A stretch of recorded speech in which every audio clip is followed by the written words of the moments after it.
Hello and welcome to Shonen-Pressions, a deep dive look into manga. My name is Connor and we are looking at Dr. Stone today with... And my name is Shane. I'm glad to see you guys. You can see them? That's impressive.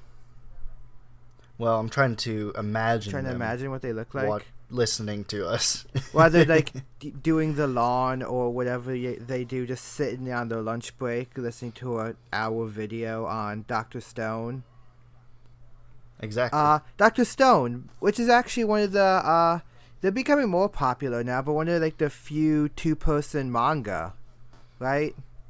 Yeah, they're kind of like, duo or movie directing duos, right? Kind of. This one is Ryoichi Ingaki and Boichi, who is not Japanese. He is... Huh, I didn't know that. I'm pretty sure. I have the book with me so I can look. He is from Korea. Huh. Yeah, fun fact. And yeah, we're going to be looking at Dr. Stone. It got really popular because its anime came out and it was popular even before that. So, Mm-hmm. do you want to just get into it? Because I, of course, do every chapter notes for every single chapter. Yeah, let's just jump right in Yeah, there. because the only break I have is that weird prologue thing. So, Oh, yeah. which I think is actually kind of cool, but we'll get to it. So chapter 1, which it is not called chapters because manga doesn't do that sometimes. They call it... Thank you for keeping the book right here. I'm so smart. Z equals... Yes, Z. What's Japan? So it's Z. Z Yeah. equals... Z1. Humans turn to stone just as high school student Raiju... I think that's how you say it, is about to confess his love to Yuzuhira. Later, jumping like hundreds of years in the future, thousands, Raiju frees himself and meets Senku, the school genius, and they decide to restart humanity. And that's literally all that happens. So, kind of like Assassination Classroom, the first even just couple pages, it really jumps out at you as being a great hook to get you invested into what exactly is going on, because it doesn't take very long to jump right into the whole, okay, everybody turns to stone, and then he breaks out of the stone, and now you're like, okay, now what's going on? So I kind of like that, like, you know, some series they tend to not really jump in right away, but this one, and like Assassination Classroom, which we already did, it really jumps right into it, and now this is what hooked me into getting into the series to begin with. Yeah, it's really kind of good premise. This first chapter is really bare bones, but it's basically just like an art show, right? You're reading it and you're just supposed to be like, oh my gosh, this art is really good, and it stays at this quality the entire time, which is really impressive. And I will say my first impression through this first chapter, I did have some issues with it. Not with the actual story, like how, like the hook and everything, but more so how do you say, is it right? Is it Raiju? It's Taiju.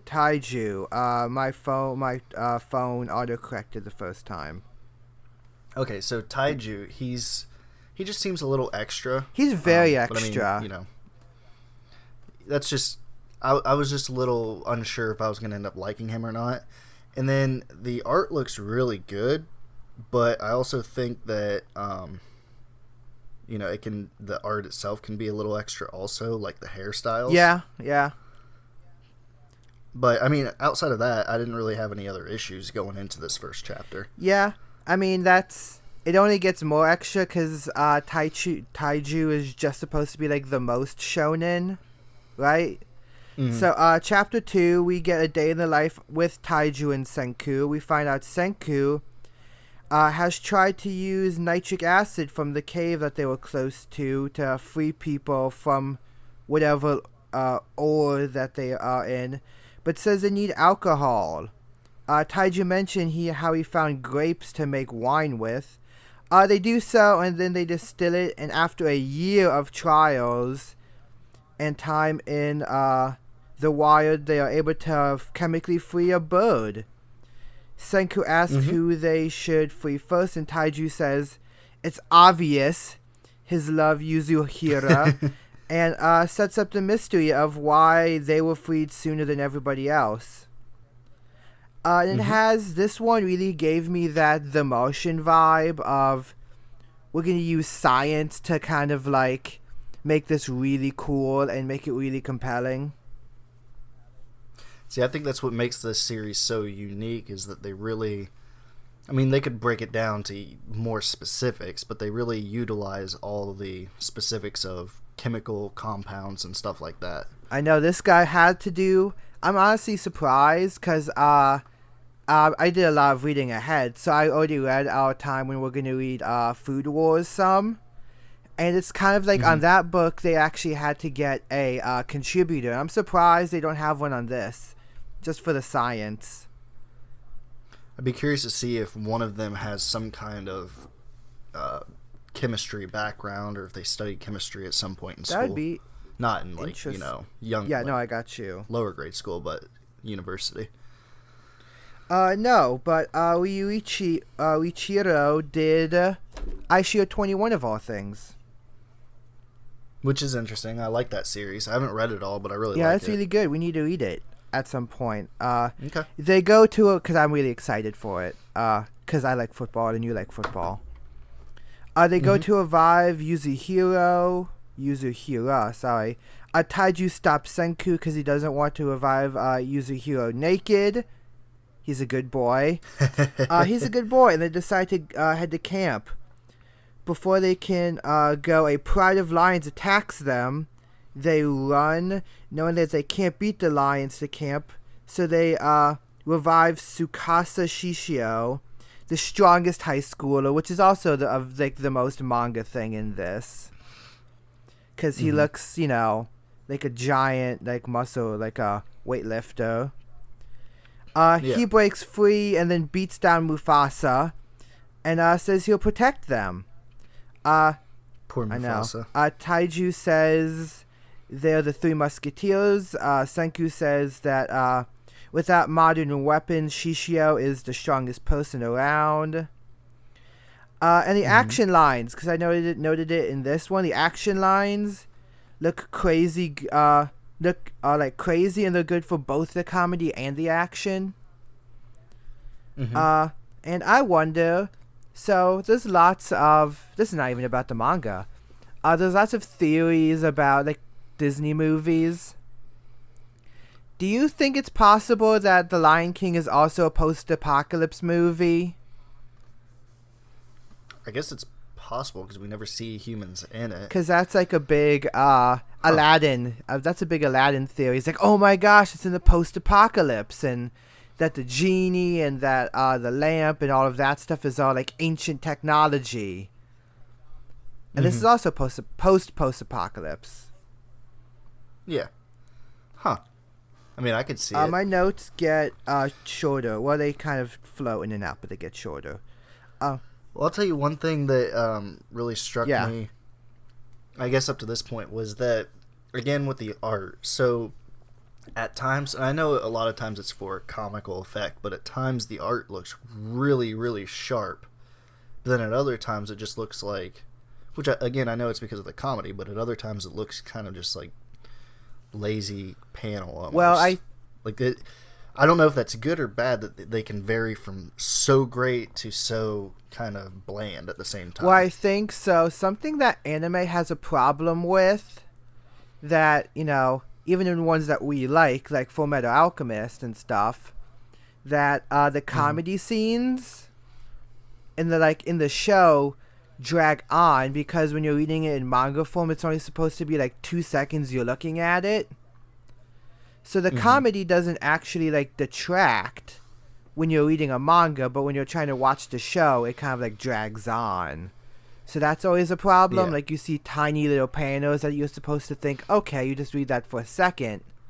But then bigger panels you're supposed to spend more time on, thinking about it, analyzing. Tsukasa uses the lion's hide to make clothing, while Senku and Taiju debate on if Tsukasa will help them. I literally only use whatever name they call them, so why I said Shishio first, because, it's like the Japanese thing of using first name or last name. So I try to use just the name they say. So I think I didn't know at that point. Yeah. They say he's a good guy and will help them hunt. Senku says that they'll need calcium carbonate by crushing shells in order to help with agriculture, reinforce their houses, and create soap. On the beach. Makes sense. Again, that's some of that like Martian, like real science stuff right here. On the beach, Tsukasa says that he thinks the world is pure now and only wants to revive people who are young, good, and remove the idea of ownership and property, and he destroys a stone person to kind of show that he's a bad guy. Because he kind of Which wasn't obvious at all from his first appearance. No, he doesn't look like a bad guy at all. No, not at all. I mean, yeah, this is kind of one of those, I think, interesting philosophical ideas of now that you have the choice of who to revive, do you revive a good person, or do you revive everybody and let them make their own choices? Or in this case, like what they did with their first revive is, do you revive people that are more useful to you rather than people that you really care about? Senku disagrees and said that they should revive everyone. Senku knows a face-off would be dangerous and says to hide the formula just in time for Taiji to come running and exclaiming where he got it. That's fantastic. Senku's like, I need to hide it just in time for Taiji to be like, I found it, here it is. And then the face. Oh, the faces are so good. Taiju, we're now in chapter 5, says that they have enough fluid to revive Yuzuriha. Senku says that they don't and sends Tsukasa away to get it. Tsukasa finds out the secret formula is nitric acid. On the walk, he sees a family of stone people and destroys them, just to reinforce that he's the bad guy. Yeah, I don't really see the need in really doing that. I mean, I guess, like you said, to enforce that he's the bad guy, but there wasn't really any need to do it. Yeah, just to show that he's still bad. While Tsukasa is away, Senku tells Taiju the truth about how evil Tsukasa is. They revive Yuzuriha, and Senku gives them the option to fight Tsukasa or run away. These last two chapters are kind of boring because they're just building to this. The three debate what to do. This is chapter 6. Just in time for Tsukasa to return. Taiju tries to stop him. He takes hits and says he won't ever hit anybody, but he'll take the beating for humanity because Taiju is basically Jesus now. Of course. I mean, he is, on the 7,000th day, 3,000th day, sorry. It's almost Easter when we're recording this. That's fun, too. Senku tries to shoot a crossbow at Tsukasa to no avail. Tsukasa threatens to kill Yuzuriha before leaving and saying to not stop him. Senku says that they need to make gunpowder in order to beat him. Of course. Of course. Because if he's the strongest, only a gun can stop him. Because See, I almost feel like they're going too, up to this point, I feel like they were going too quick. Yes and no. Like, I see what they're trying to do. They're trying not to spend too much time, but I could have seen more of a build-up. Like, I don't know. In a different world, I could have seen everything taken a little bit slower, but, I mean, I see why they're trying to get it done, get to the meat of the series. Just to put it into, like, comic book perspective, if this was the exact same pace, but for a comic, it would have taken us 6 months to get to this point, instead of 6 weeks. Yeah. Yeah. Well, think about it. Even chapter 1 is double pages because it's the first chapter in manga. So if you even count that, it'd take us 7. If it's the same, which it would not be the same. The trio plan to travel to Hakone. This is when Japanese kills me. Why I try and other things just to say, like, the easiest way to do it. A natural hot spring to get sulfur for the gunpowder. Before they go, they find the Kamakura Buddha statue to mark their location, which is beautiful. That's a beautiful, like, panel when you're looking at it. Tsukasa returns to the camp and figures out their plan and where they went. I don't know how I guess he's just super smart, but also strong. He's supposed to be, like, I don't want to say Lex Luthor, because Lex Luthor is different in every version, but kind of like that. Yeah. This will actually, it reminds me of before we knew that The Rock was going to be Black Adam. People thought this, which is going back to like 2012 now. People thought he should have been Lex Luthor, so he was also the strongest and the smartest. Which would have made some... Okay. I can't see that, actually. You can't or can? Can't. Well, I see it because in the Superman the Animated Series and Justice League, they kind of have that similar look going on, like the bald big guy look. Yeah, that's but, true. But I do not think... The Rock is a great actor. I do not think he could play super genius like that. He's not... Funny? Yeah, he's too funny. He's got too much charisma to be, like, kind of nerdy at the same time.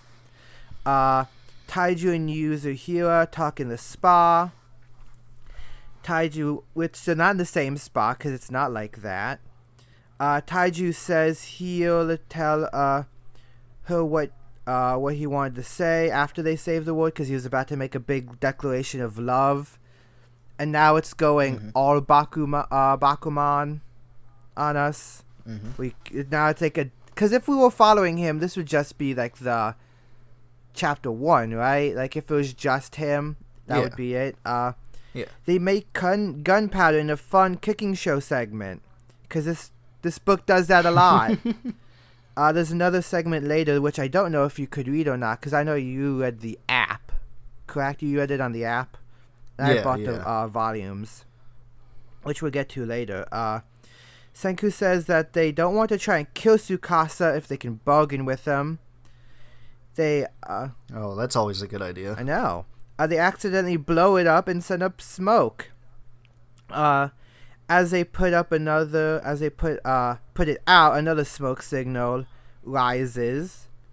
Senku decides to signal them back over his instincts to be safe. Hey, that's like a real, like, open your borders type debate. Like, they're trying to get into that. There's a lot of subtle philosophical things in this series, which I found interesting. Yeah, because that is very much do you want to have safety where you know what's going on, or do you want to, try to make connections outside? It's that's which is good. I like it. Which I just thought about now. I didn't actually realize that. You planned it. I did not. The trio try to keep their fire going. Tsukasa figures out that Senku never trusted him by lying about the use of seashells, because he says that there are like only 3 uses, and then accidentally says 4 but doesn't say it. Or he tells like Taiju that there's 4, but only tells him there's 3. Tsukasa randomly finds Yuzuriha and takes her hostage, which it is pretty random. They're just wandering in the forest. He confronts Senku to show he's serious. He chops her hair off with a knife, which I don't think you could do with a stone knife, but okay. Guess it depends on how sharp it is. Yeah, I wouldn't think it would work, but again, that's...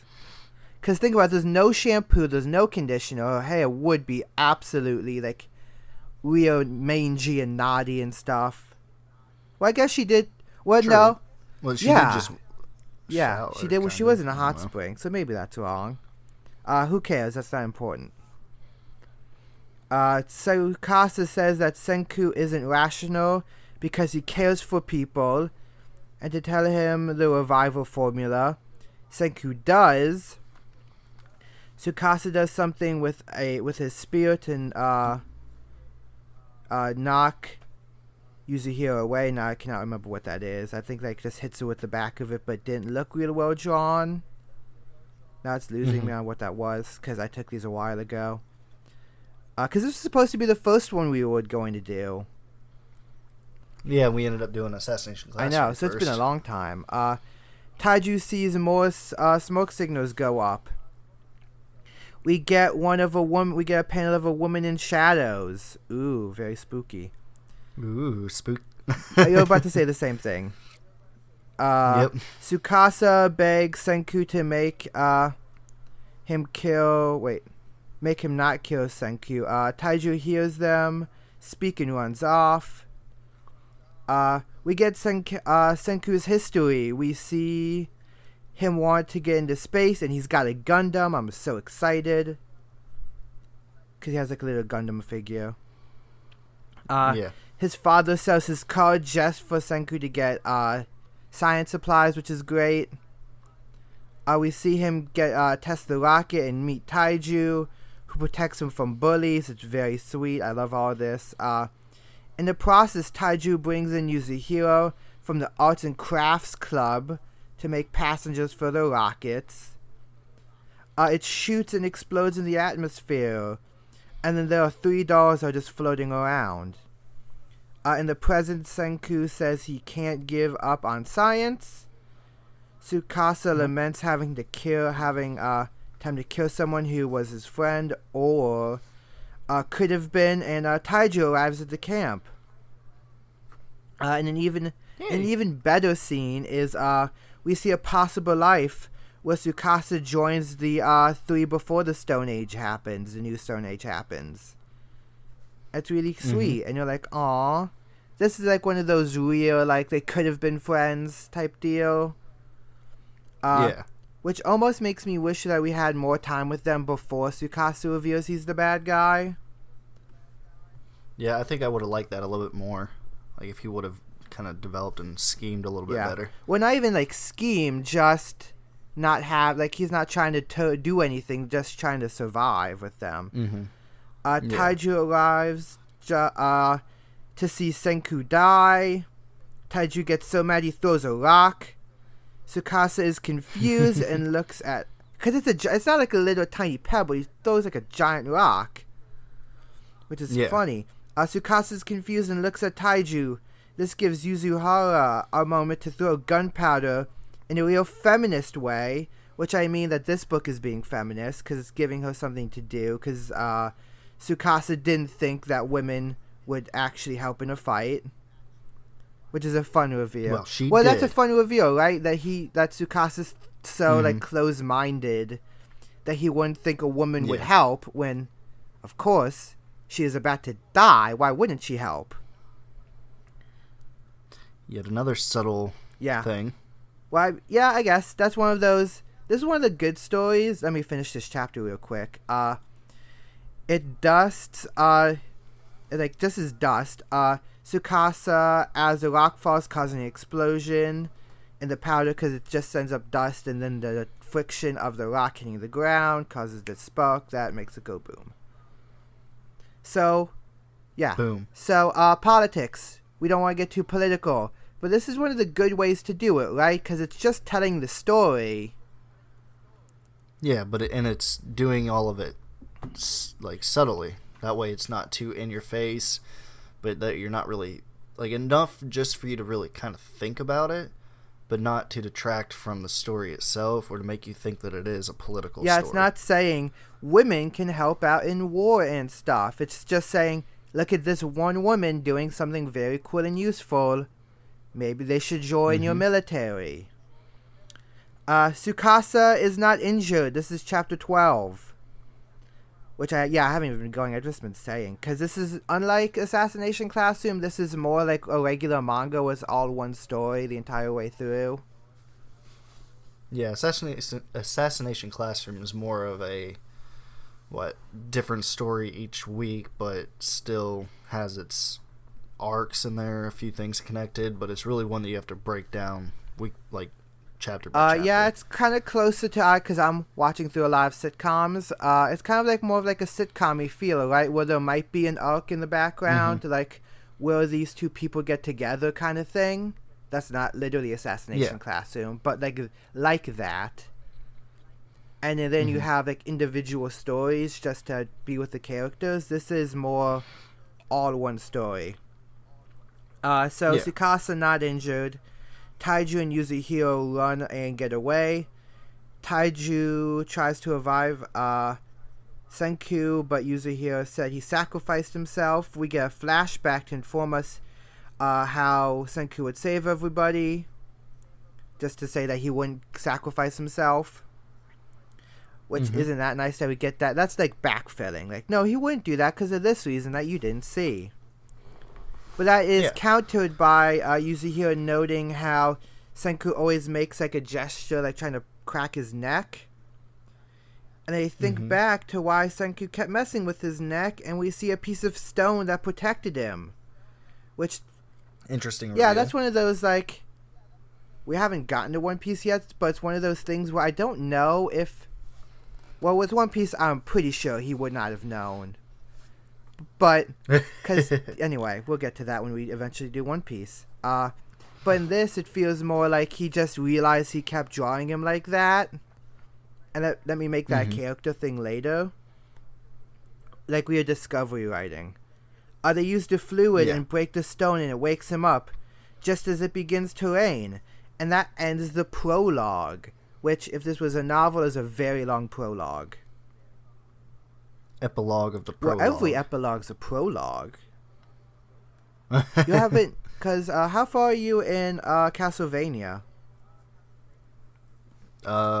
About 3-4 episodes, maybe? Yeah, because the epilogue in the end of season 2, like quote unquote, because it should be one season, is also that. It's a epilogue and a prologue. Oh, You'll find out. It's good. You'll love it. I better. We'll talk about that later. Now we're just teasing other stuff we do. It's great. You should stay and listen to it. It's all going to be good. We go back and we travel back. Just to tell you how I have grown just writing these summaries, I put a lot of we's as in we the audience, which I cut out now because, of course, this is just part of the story. And see Senku awaken in the stone world. 2 monkeys see him and make amusing jokes about him being a shiny, smooth monkey. And yeah, I think it's both of these 2 chapters where we just get it from the monkey's perspective, basically, as he survives. We watch as Senku tries and fails over and over to make fire, tools, ropes, and clothing until he succeeds.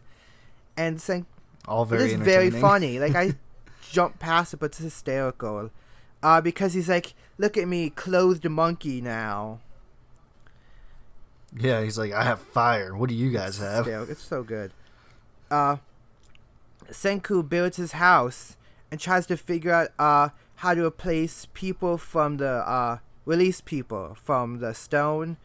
We get the alien, the invading army, and disease as the cause of why this happened. I really hope we don't find out because it doesn't matter. Yeah, it's kind of like makes me think of The Leftovers. I know you haven't watched it. I need to. But it's like, yeah, it's a good show because it sets up this big thing that with a giant mystery as to how it happened, but the show isn't about how it happened, and it doesn't give you an answer. Yeah, because it's all about like how people react to the situation after the fact, rather than a group of people trying to figure out why it happened. Which is why I like the show so much, and why I like this series a lot too. If they don't reveal it. Yeah, that's one of those, which is interesting because it's Lindelof who is Lost and all of those other like big with Abrams, so he's all the big mysteries. So it's nice that he doesn't actually do that. In chapter 14, Senku builds. Yeah, just said all that. Aliens, invading army, and disease. He digs up Taiju for help and gets the nitric acid to work a little. He tries different things, and we see him make the E equals MC squared on his little, like, jacket shirt thing. And yeah, that's just the universal I know chemistry thing, right? Energy equals mass. I can't remember. I know it's squared. No, I can't. I'm sorry. I'm not the science person. I don't teach science. Neither am I. I know geology pretty well. Moves Taiju to the cave. We match Senku, telling him to wake up, just as Taiju is telling Senku to wake up, and Senku does. Isn't it wonderful? Mm-hmm. A good match cut, kind of.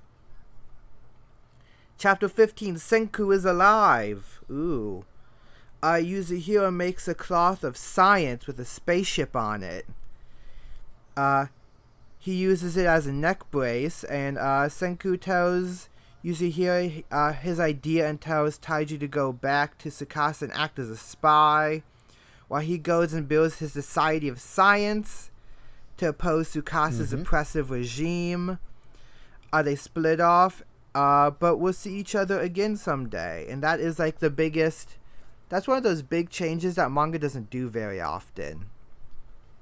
Yeah, I was really surprised that they wanted to go that way, but I liked it because it's not predictable. That's the one thing about this specific series already, just 15 chapters in. It's not predictable by any means. It's not predictable.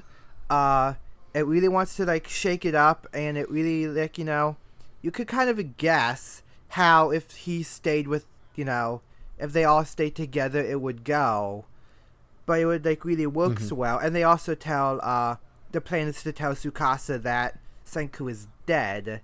So they think so he thinks he's won, which he has not. Scheming.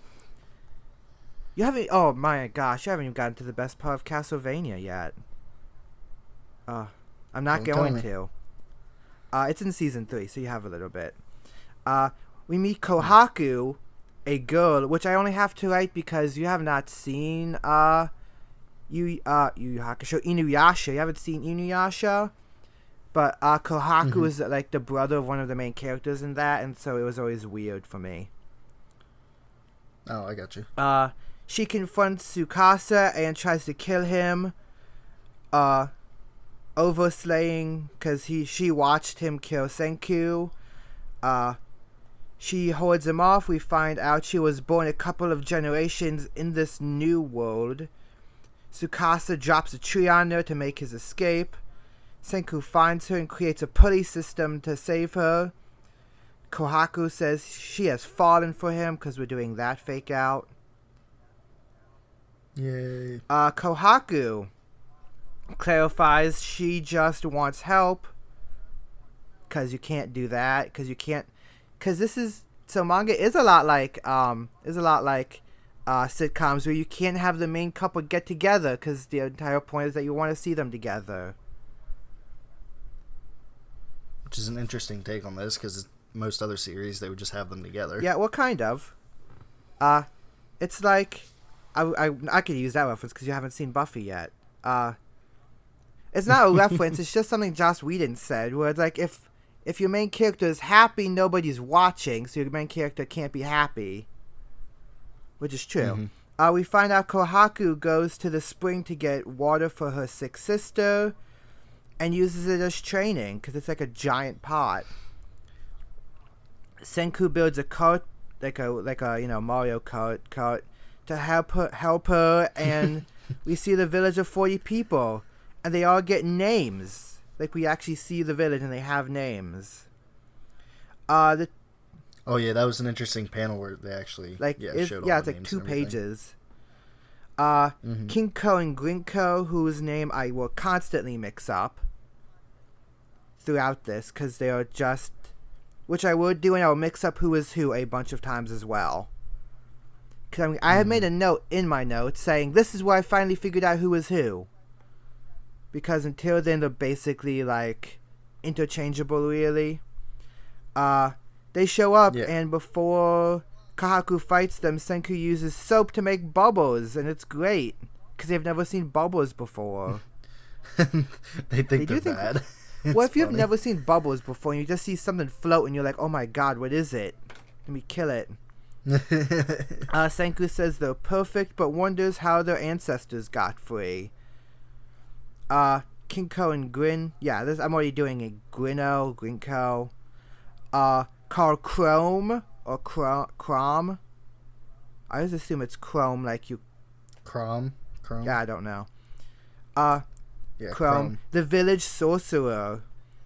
Chrome wants to have a face-off with Senku, so they move to a storage house. Chrome uses a bunch of sorcery, and Senku just explains it scientifically, and shows how he can even improve the science that they have. Mm-hmm. Afterwards, Senku takes his house as part of the Kingdom of Science and is glad to know that Tsukasa's ideas would never work as like creating the strong, because there are people who have science. Yeah. Did you get the side story? Did you read that? Could you read that side story of them doing the math off? I don't think so, because I didn't have any notes on it. So the math off is hysterical, because they're basically doing like all of the shonen attacks, like Kamehameha, Spirit Gun, with Sengon, but it's just like math equations. Like they're shooting a Kamehameha wave, but it's like 2 + 2 = 4 or some stuff. It's really funny. I like it a lot. Funny. Yeah, because that was the end of that volume as well. Volume 2, I believe.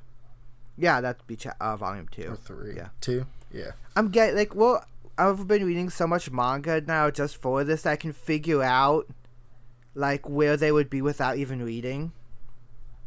Senku looks over all of the materials Chrome has found in chapter 19 now. Using it, he gets on Chrono Kinro's. Again, this is gonna kill me because so not characters. Good side by making him a golden spear, because like kin or something means gold.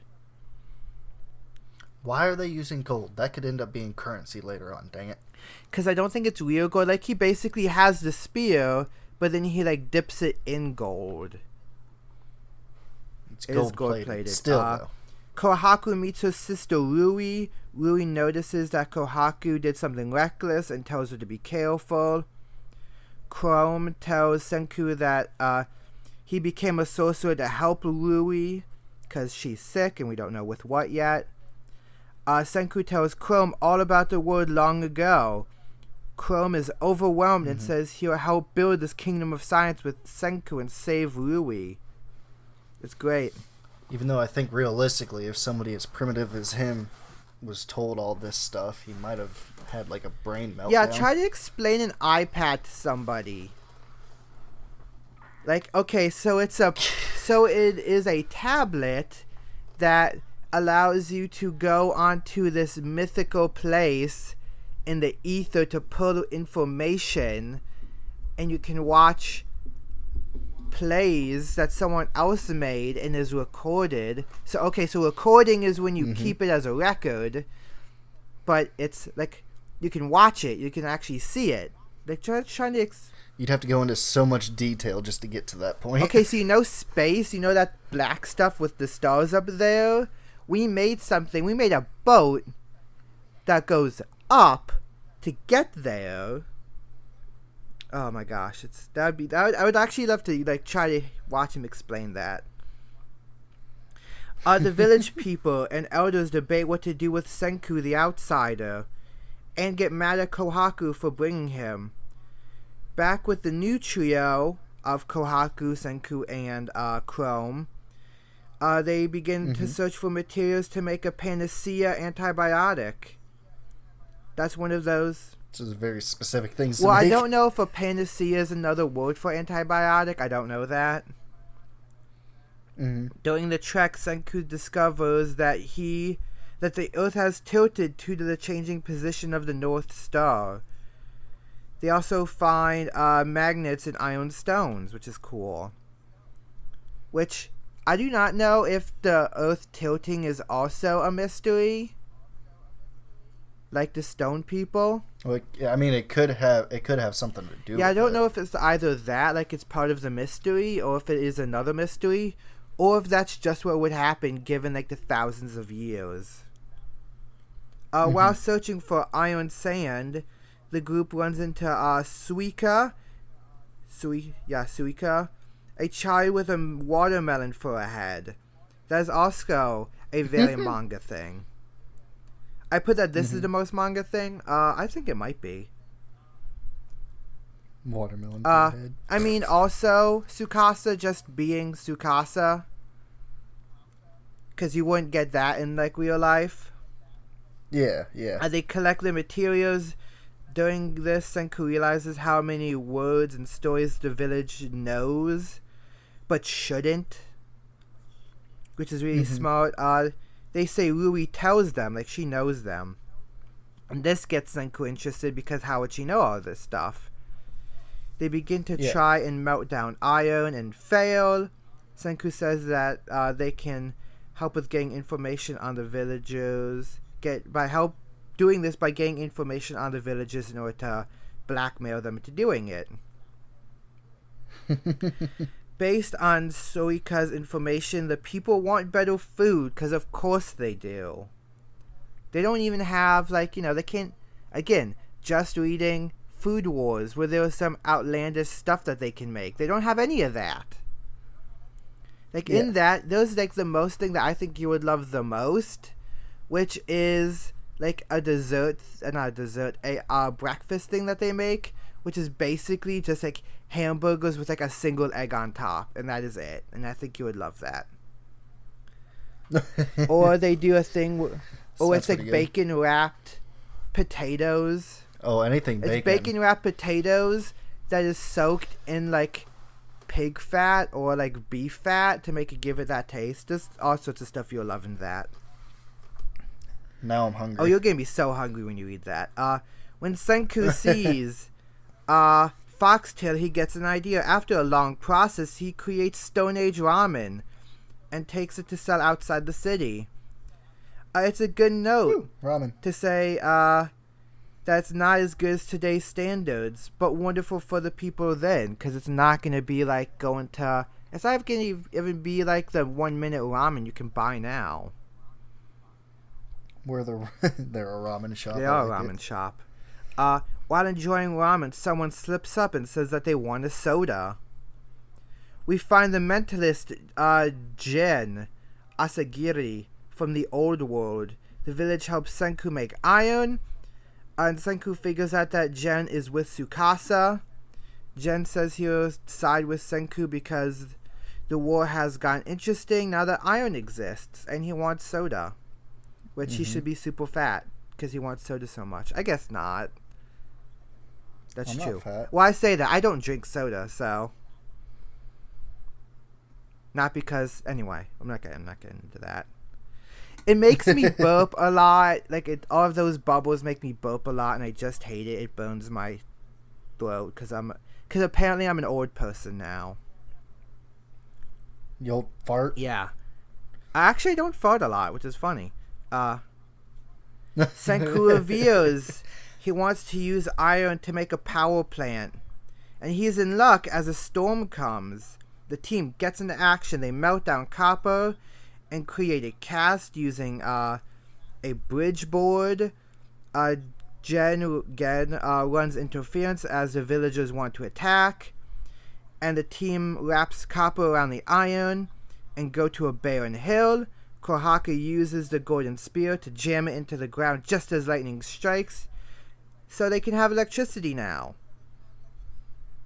Makes sense. Which is really fast. If they're in the Stone Age. I mean, it's not fast for Kohaku, because she's lived for, 16 years, or however old she's supposed to be. See, that's where... Only because at this point you don't know how long the series is intending on running. Volume 11 is coming out in May. But prior to all that, it was more of a question of, is this too quick? Like I was saying earlier.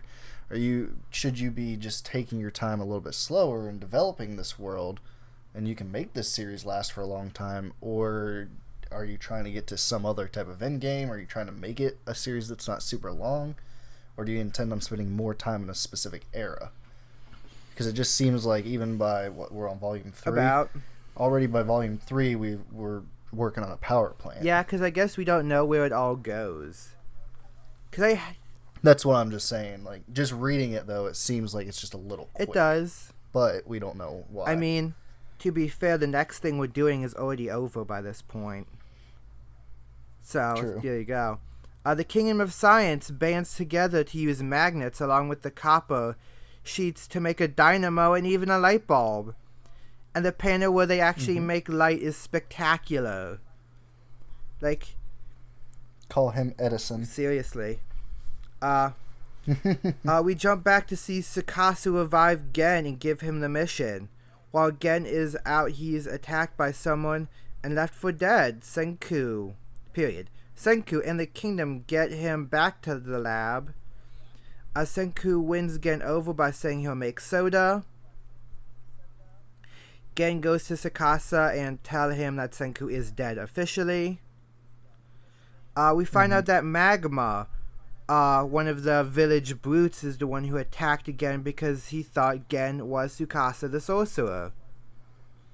And that Magma hates Kohaku because she defeated him in the grand bout for Rui's hand in marriage. Which, I'll get to that in a second. And to take over the throne because Magma is just, a bad guy. He wants to take over the throne. Kohaku recruits Grinko and Kinro. I'm never going to get their names right. Until later when I do. To help in the grand bout, Senku tells Chrome that they need to make glass. So the grand bout is also one of the things that I don't know. Like, that's very manga to have, like, a battle tournament, but also feels very Stone Age. Yeah. Like, I can see that happening in some Stone Age society we don't even know about, like, couldn't know about. Some prehistory society. Because history starts when people... Anyway, I'm a history major, so I know this stuff. When they... I'm no longer one now, because I have my degree. I did my final paper was on bananas. I don't think I ever told you that. My history, no. I did history on bananas because I wanted to do a food history thing, and turns out my college library had a lot of books on bananas. That's interesting. I know there was some that I couldn't believe they had. And by the way, like, I would check the back. We're not totally off topic, but I'm just gonna finish this.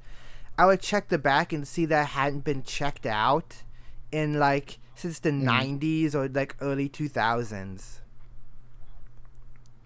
Which is, anyway. Yeah, bananas. They're really cool. Started in,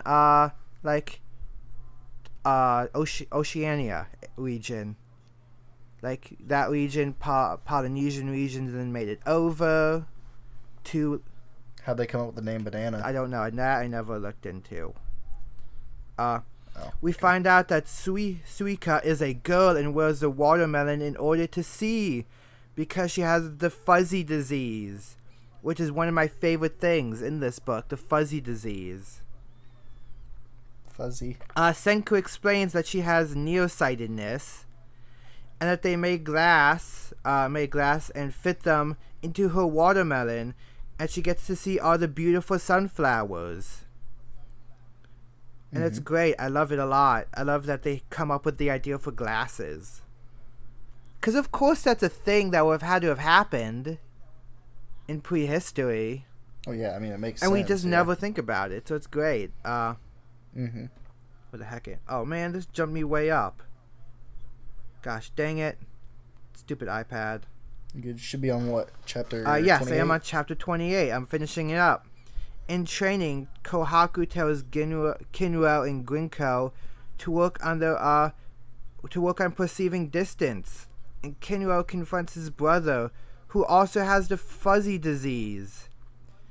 Ginro says he doesn't want to make excuses for his lack of skill, and I think I mixed the names up there. I think in that time I also mixed the names up. So, yes, that's chapter 28. In chapter 29, which we are zooming through this, because we only did the first 4 chapters. Volumes, thank you. Yeah, we only did the first 4 chapters. We went way over. We went way past where we were supposed to. Thanks for listening. No, I'm not doing that. Yes, 4 volumes. Because that's what I was told is supposed to be like a good cutoff, but we could have done volume 5. I have it. It's the one that I've been using to check my stuff. I have up to 10, which I just haven't read because I'm waiting for us to do this for it. The Kingdom of Science recruits the village artisan Kaseki, in order to help them make glass science equipment to, make, beakers and such. They build a full lab, and when we get a map, and then we get a whole map of the Kingdom of Science. In training, Ginro suggests getting their spears colored in gold and silver to help judge distance, to be able to see better. Senku says he would do it, but it's gonna be dangerous. And then the final 5, technically, because you count 30. I finally learned that I have gotten Ginro and Kinro confused. So this is why I figured this out. Chapter 30, I figured it out. Isn't that great? And give them the wrong names. Well, it just took you a couple. And give them wrong names the entire time. Ginro and Kinro. It takes me this long to figure it out. So that's why I wanted to preface it and then keep saying it as it was wrong, because I don't want to get yelled at for being wrong when I know I'm wrong. Senku makes a silver-tipped spear. They go hiking, and Senku says that if the spear turns black, to run. They follow a trail upstream to reach a green water basin with a goddess watching over it, which is a very... we'll finish it and then we'll talk about it. Ginro gets close, and his spear turns black. Kohaku saves him as Senku reveals that it's sulfuric acid. They go back to the kingdom and make gas masks. Senku tells Crom he has to stay behind and entrust him with all the knowledge of humanity in case he doesn't return. Oh, well, of course. Return. Well, yeah, because it's, it's not. They're not going to change up the series again in after 12 issues or 15 issue chapters and kill him. Well, Senku's a very popular main character in Shonen Jump, so I don't think they would do that. So the goddess thing is very interesting. That's a very comic book thing, right? Or this is a comic book manga thing to show it as a goddess who's luring you to your death. Like a mermaid in another thing we're going to talk about later. Kind of. That we'll get into that later. Issue. Chapter 31. Did you know that there are Dragon Ball comics? American comics? So, yes and no. So they are the Japanese, so they are the same single chapters as Dragon Ball, but made as, basically flipped, mirrored, and then, blown up into comic book size. Huh. Yeah. I did not know that. They're cool. I almost want them just for the novelty of having them. So those do exist. So there are Japanese comic books in America. Those are no longer a thing because manga is officially its own thing now. We all know what it is. Chapter 31 again, I would say. Chrome rejects Senku's offer. They blow out, and Chrome says he's coming to help him in a tag team manner. We get more of Kohaku's backstory. She refuses to take over as shaman and be holder of the 100 stories because she feared her sister would give up her life if she did that, meaning that if she took over her sister's duty, the sister would then die because she has nothing to live for, which is good. Kohaku wishes Chrome would marry Rui, which is nice. We're building that. They build their gas masks and get ready to go for round 2. Senku and Chrome return to the basin. Senku telling Chrome to steady his breathing, or the masks can't keep up with, changing the sulfuric acid into oxygen. Chrome sees Senku is getting is just as scared as he is. So then Chrome is not, the only one who's worried about possibly dying. Ginro talks to down. Kaseki tells Ginro that fear is normal and healthy, and he makes a third gas mask for Ginro. Ginro uses it to save Crom from taking a dive in the dead end.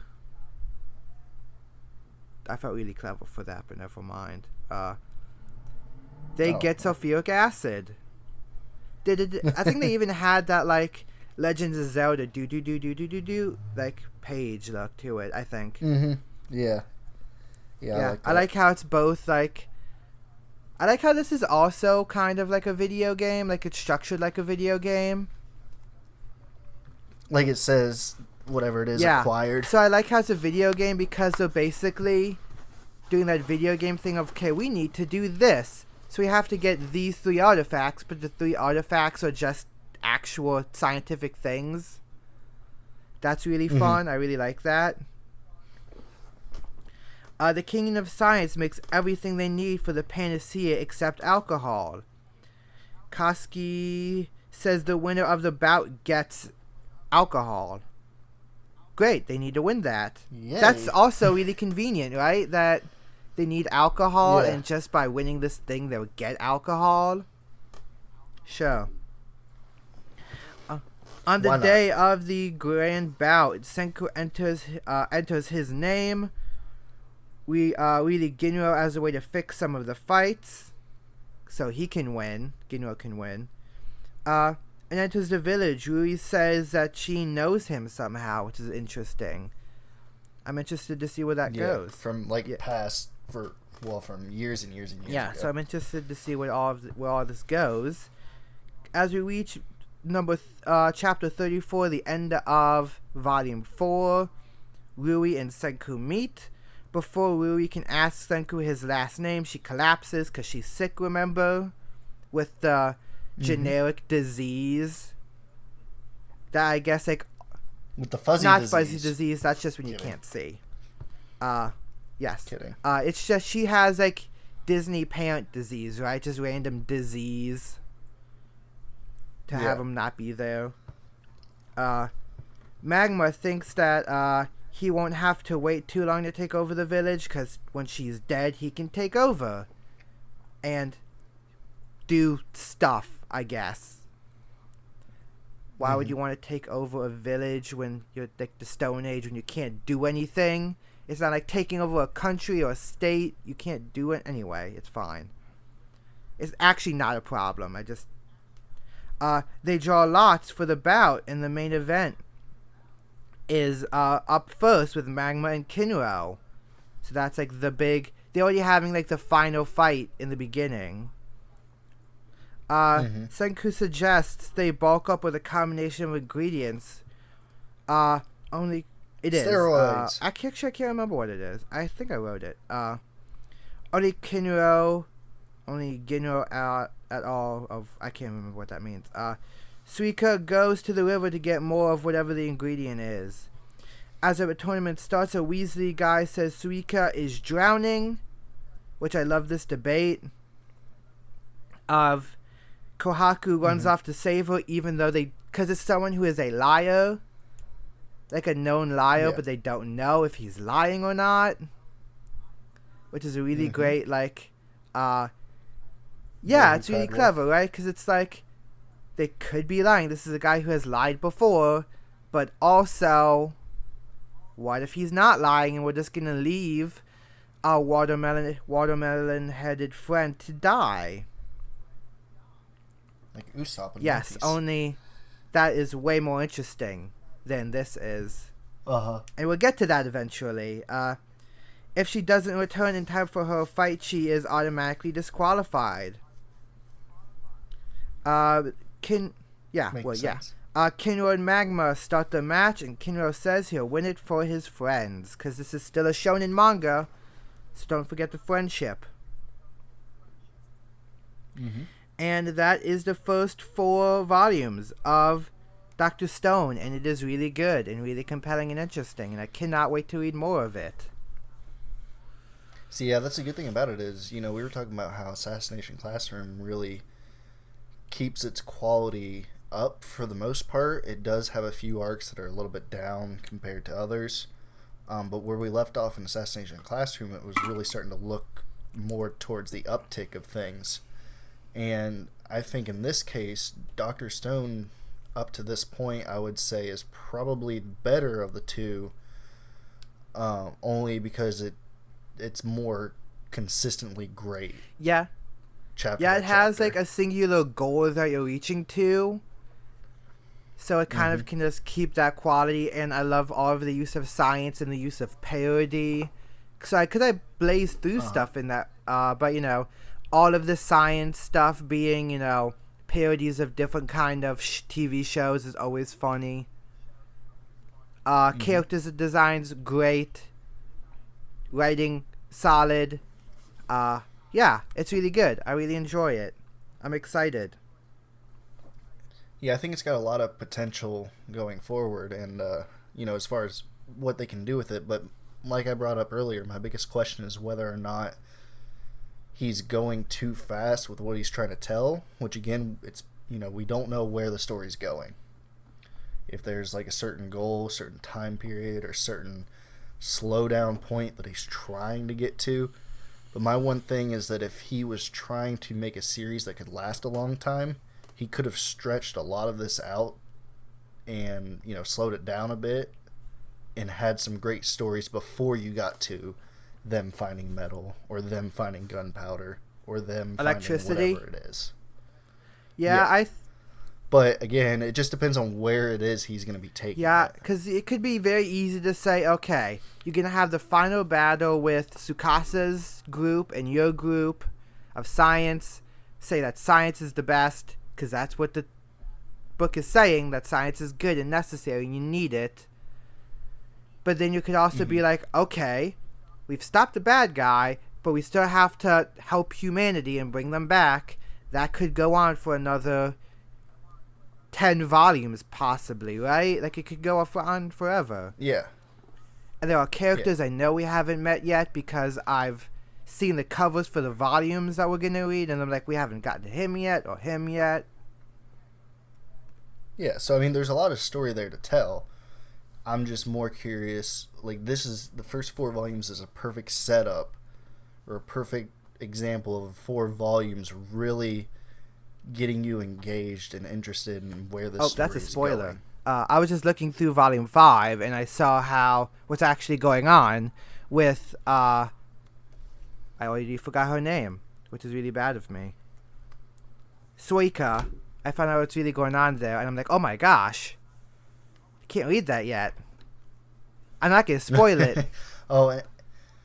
And one thing we discuss sometimes is when we're reading a manga series or watching an anime is how well something could really be adapted to live action.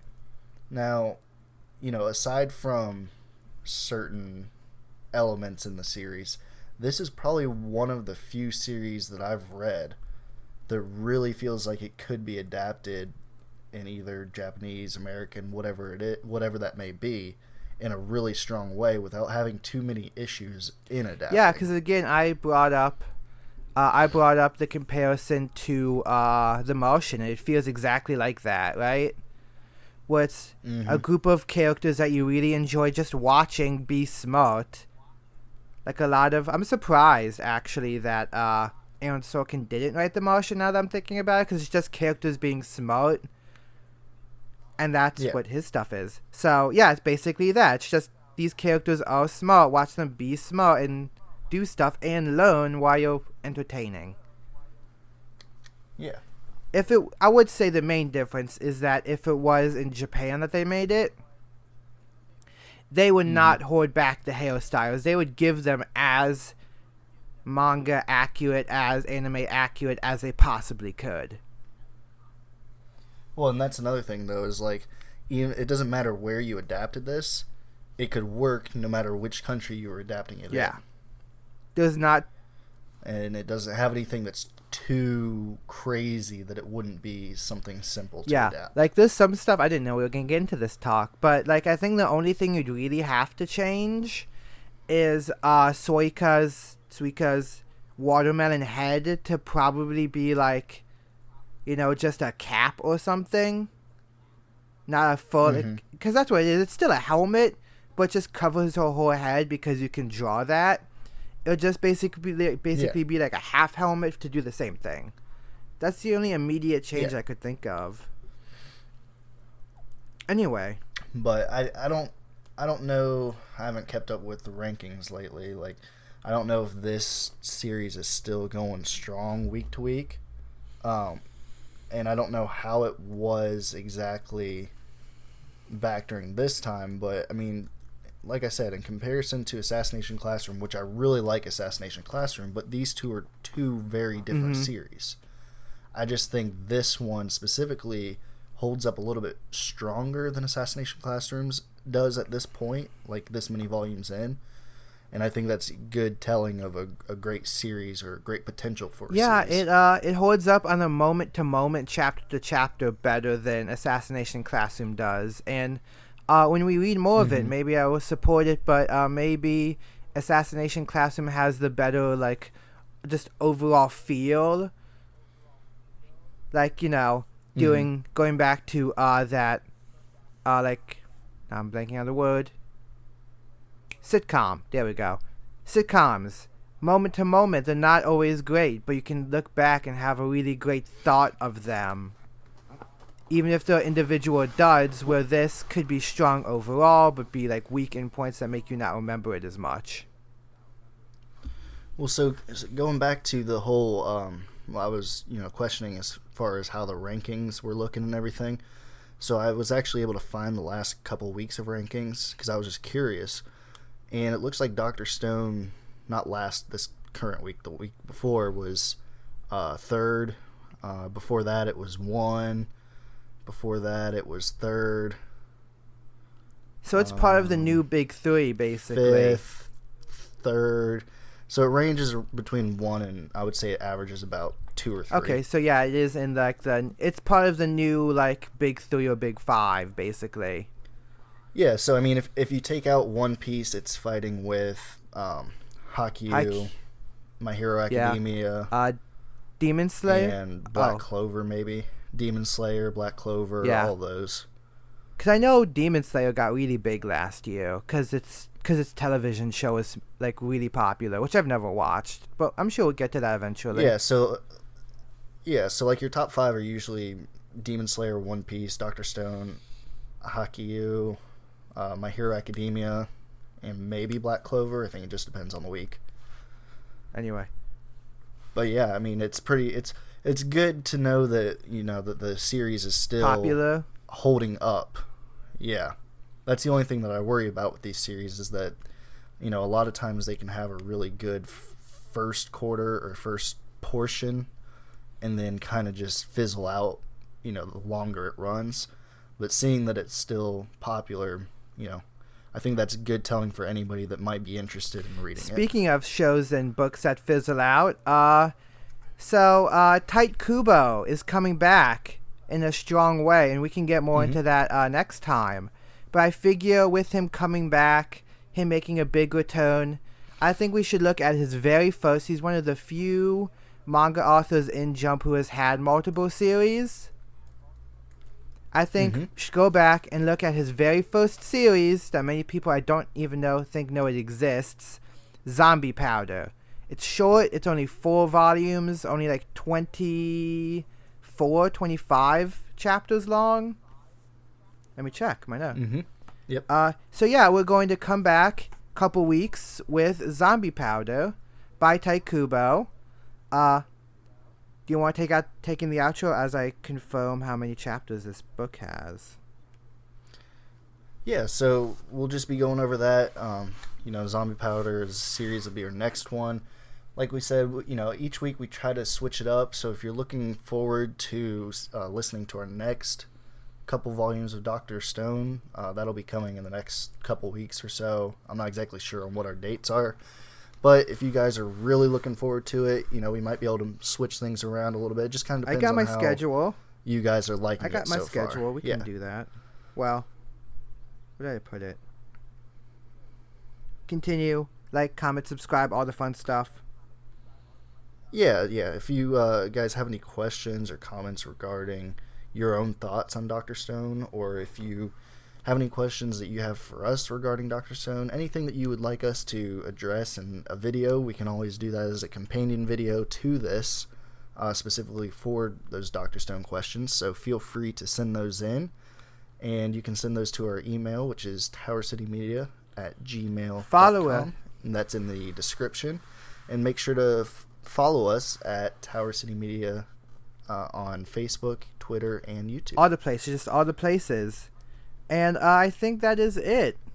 Have a great time. Read. Stay indoors. Or don't. Actually, please do. No, I can't say that. Please do stay indoors. Read Dr. Or Stone. watch it if you're more into watching. I actually don't know how well the anime is enjoyed, as a matter of fact. I do not know if it's a big success or if people kind of don't like it, because I've only read the manga. So, anyway, catch you guys next time.